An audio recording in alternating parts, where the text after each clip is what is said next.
Hi, welcome back to Basement Backgammon. In this episode, we're going to be talking about Bakelite and Catalin checkers.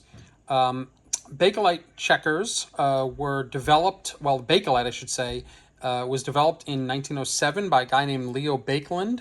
So Bakelite was named for him, and it was a thermosetting, let me see if I can get this right, thermosetting phenol resin.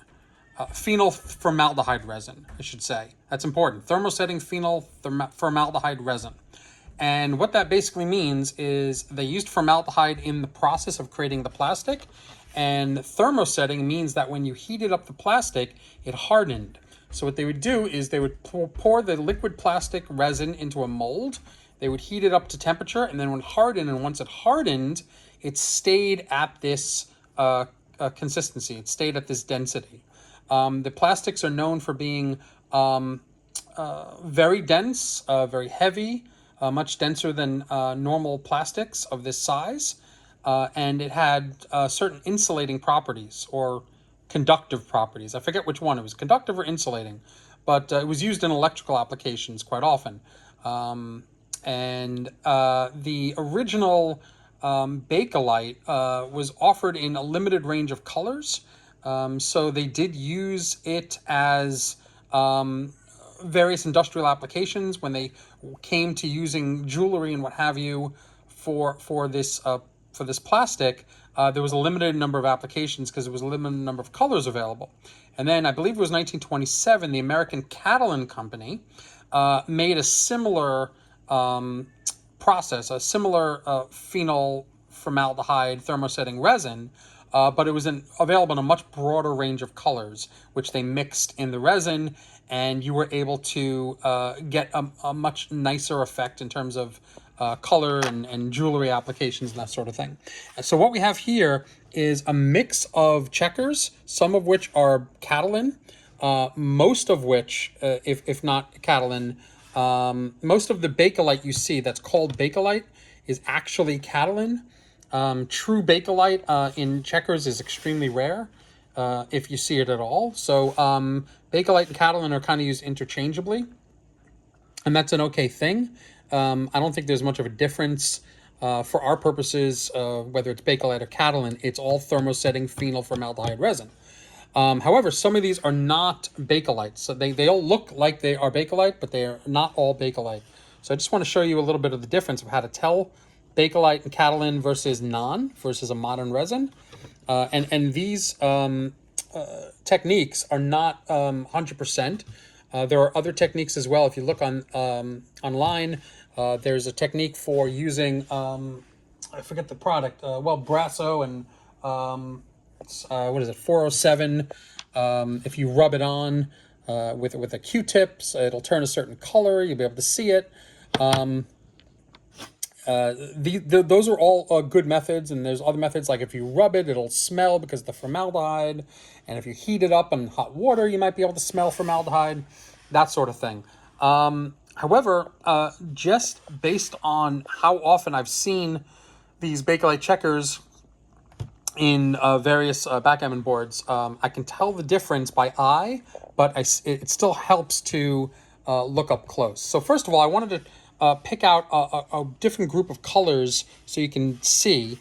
This is a matte yellow, a matte what we call butterscotch. As you can see, there's not a lot of swirl in it. This is true Catalin, and this is another one which has a bunch of swirl in it, and the difference is how much resin they use. Generally they start with a clear resin and they pour a different color into it, and then it hardens, and you can see this one had a lot of it, a lot of clear resin in it, possibly some white, and you can see a lot of swirling on the edges, where this one is ostensibly the same color, has very little swirling, probably because of the color mixture that was used.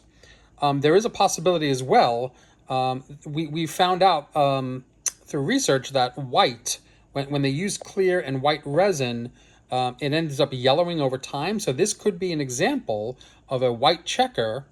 And you can see a little bit of white in it, in the edges. Some of it is the light flashing off of it. But it yellows over time.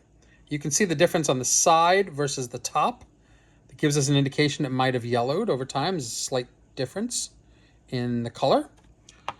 So it's hard to tell what the original color was for some of the yellows. This is a green one. It's got yellow swirl in it, which means they used a mixture of green and yellow resin. Or, like I said, possibly green and white resin, where the white, after age and exposure to the elements, yellowed over time. This is a rare cranberry color. It's a very rare color. And this one is also a rare cranberry. However, this one is not Bakelite, whereas this one is. And this is where it gets difficult to tell the difference. See if you can tell the difference between these two. It's difficult. This one has much more swirl in it, the round swirl. And you can see also on the edges, the edges of the one on the left have much more swirl in them than this. And this generally indicates non-Bakelite. If there's this much cloudy sort of swirl on the edges, it's usually a more modern resin, whereas this has a bit less swirl. And you can see there's a telltale, when the resin hardens, it generally goes in vertical lines. You can see these vertical lines going through the sides. You can see kind of like how it's more vertical than this, which is just all over the place and cloudy. So I like to think of clouds in my coffee, right? This has some vertical lines too, but also has all these clouds going all different directions.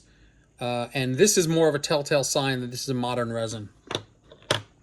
These white ones are almost always modern resin. They're very, very rarely, if ever, true Bakelite, because again, they yellow over time in true Bakelite and Catalin.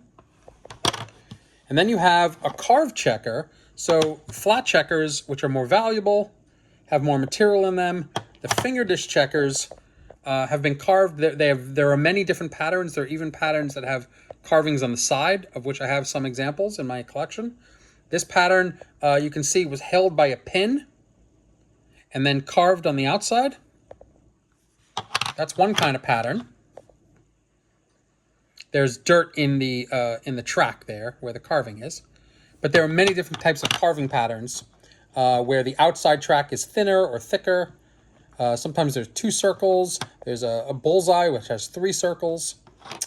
And then we have your standard butterscotch and the very, very rare blue moon. If you want to see what blue moon looks like, this is it. I just got these in the mail today, believe it or not. This is a great example of nice, thick blue moon. It's got a mixture of blue-green. Looks great all the way throughout and very thick. So anyway, this is an example of some of the Bakelite and Catalin in my collection. There are others as well, but I just picked out some good examples here. And I just wanted to show you that these two are modern resin. These are all Bakelite and Catalin. Anyway, I hope you enjoyed this. Hope it was somewhat educational. And if I made any mistakes, I'm so sorry.